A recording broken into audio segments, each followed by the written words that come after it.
Castelmourou, petite commune de la région toulousaine, soir d'entraînement comme les autres pour Luzenac. Sébastien Mignotte, entraîneur, prépare sa séance seul. Nous sommes bien loin du monde professionnel, et pourtant, souvenez-vous. Il y a tout juste 3 ans, le club de foot de ce petit village ariégeois de 600 habitants accède à la Ligue 2 suite à une saison exceptionnelle. Mais le destin va en décider autrement. Suite à des problèmes économiques et une non-conformité du stade, la Ligue de football professionnel refuse la montée du club et décide de le rétrograder en 7e division. Un rêve devenu un cauchemar. C'est une plaie ouverte et je pense qu'elle se refermera jamais parce que très très très compliqué, surtout d'un point de vue psychologique.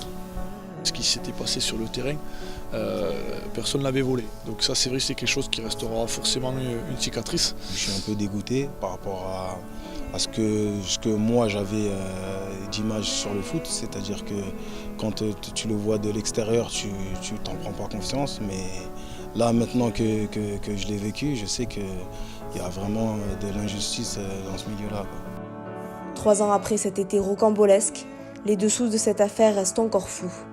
Thomas Lage, journaliste chargé de l'enquête, revient sur les raisons de cette descente aux enfers. C'est un quiproquo financier et c'est à ce niveau-là que ça a pêché. Et malgré un dossier apparemment complet à mener au tribunal administratif, puisque Luzenac a eu gain de cause au tribunal administratif fin août, le comité directeur de la Ligue, qui s'était réuni au tout début du mois de septembre, et c'est là qu'il y a un peu litige, a décidé de ne pas accepter Luzenac en Ligue 2 et de les rétrograder en CFA2. Ce que le club a refusé, prise de risque énorme, pour au final se retrouver avec la disparition totale de la section professionnelle et juste l'équipe réserve qui devient l'équipe 1 en division d'honneur. Du côté de Luzenac, dans les bureaux du président, ce triste été 2014 reste à jamais gravé. On avait repris le poster de cette année 2013-2014 et avec l'étiquette montée en Ligue 2, mais malheureusement cette croix en forme de deuil, puisqu'on n'a jamais connu la Ligue 2 alors qu'on l'avait gagnée sur un terrain. Lâché par ses sponsors, en dégringolade sportive et financière, Luzenac doit réagir pour ne pas mourir. En dernier recours, le club lance un appel aux dons. Touché par cette histoire, le département entier se mobilise. On a des soutiens, on a bien sûr les instances du football, le district qui ne nous a jamais abandonnés, on a le soutien du conseil départemental aussi et nous avons le soutien de quelques collectivités, bien sûr en premier lieu la mairie de Luzenac qui continue à œuvrer par une belle subvention. Au-delà des collectivités, Luzenac a pu compter sur ses fidèles, à l'image de Sébastien Mignotte, joueur à l'époque de la montée en Ligue 2. Par amour pour le club, il a décidé de reprendre les rênes de cette équipe, tombée bien bas. C'est un club auquel je suis très très attaché, qui m'a fait grandir sportivement, même humainement. Donc j'avais envie un petit peu de redorer les couleurs de ce club parce que j'étais aussi attristé et touché au premier plan parce qu'il y avait, parce que je devais faire partie du staff de l'équipe professionnelle. Sous l'impulsion de Sébastien Mignotte, le club redescendu dans les bas-fonds du football amateur a commencé à relever la tête en réalisant 2 montées en seulement 3 ans. Lors de la saison dernière, le club a franchi un nouveau cap dans sa reconstruction avec une montée en CFA2, le désormais National 3.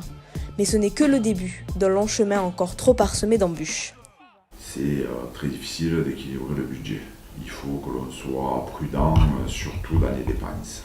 Il y a le problème économique, il y a le problème sportif, il y a la structuration du club. Donc, il y a beaucoup de facteurs qui font qu'on continue notre progression, mais on est quand même sur le fil du rasoir. Des températures négatives, un paysage montagneux et plus de 5 cm de neige, pas de doute, nous sommes bien à Luzenac. Ce samedi 9 décembre 2017, le club ariégeois devait accueillir l'équipe de Mende pour sa 10e journée de National 3. Mais au vu des conditions météorologiques, le match est annulé.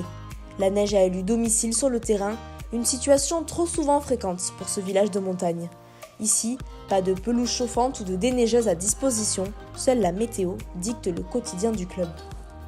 On sait qu'à partir du mois du 15 novembre au 15 avril, tout peut arriver, donc de temps en temps, le terrain se couvre d'une pellicule blanche et puis on reporte les matchs. Face à ces conditions particulières, le club a été contraint de délocaliser ses entraînements à Castelmourou en banlieue toulousaine, à plus d'1 heure de Luzenac. Un choix évident au vu d'un effectif résidant en grande majorité dans la ville rose. Si le centre d'entraînement était déjà le même en 2014, il ne reste plus grand-chose de cette époque, si ce n'est Hassan Karabouali. Le défenseur de 30 ans est le seul joueur encore présent à avoir connu le douloureux épisode. Très attaché à son club, il a refusé de nombreuses propositions pourtant bien plus alléchantes pour sa carrière.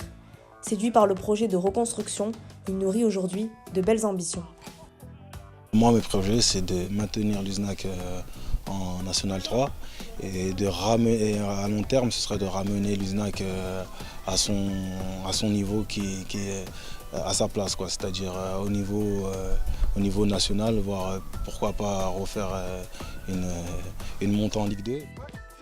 S'il ne désespère pas de retrouver un jour le haut niveau avec son club de cœur, Hassan devra cependant faire face à la situation actuelle. Si la reconstruction suit son cours, la page du monde professionnel semble à tout jamais tourner. L'important cette année, c'est vraiment de maintenir le club. Je pense que là, on aura réussi une première étape. Après, derrière, je pense qu'on est au bout de ce qu'on peut faire par rapport à nos capacités financières, logistiques. Mais ça serait vraiment une très belle chose de pouvoir maintenir ce club à ce niveau-là. Si le destin s'est acharné sur ce petit club ariégeois, et si les résultats sportifs actuels sont loin d'être satisfaisants, le moteur de Luzenac reste les liens forts qui lient chaque membre de cette équipe. Avec tout cet amour et ces épreuves surmontées, une chose est sûre, Luzenac peut à présent tout affronter.